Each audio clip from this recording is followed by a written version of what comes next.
Praise lord అందరికీ. ఈరోజు దేవుని వచనం అపొస్తలుల కార్యములు 20వ అధ్యాయం 24వ వచనం.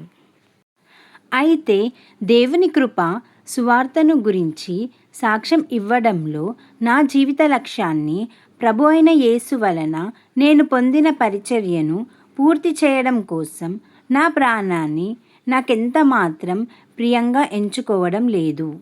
మనము దేవుని సువార్త చెప్పే సమయంలో మన ప్రాణాలకి ఎంతో హాని ఉంటుంది. అయినా కానీ మనము దాని గురించి ఆలోచించకుండా మనం సువార్త చెప్తే మనకి దేవుడు రెట్టింపు ఫలితాన్ని ఇస్తుండు. ఏ విధంగా అయితే అపోస్తులు వాళ్ళ ప్రాణాలని లెక్క చేయకుండా దేవుని సువార్తని పంచిపెట్టారో మనం కూడా ఆ విధంగా సువార్తని మనము అందరికీ చెప్పాలి. దేవుడి వాక్యాన్ని మన జీవితంలో నెరవేర్చును గాక. ఈరోజు సెకండ్ డే ఫాస్టింగ్స్లో ఎవరైతే ఉంటున్నారో దేవుడు వారందరినీ ఆశీర్వదించి వాళ్ళకి ఉన్న ఇబ్బందుల నుంచి విడుదల చేయును గాక. ఆమేన్.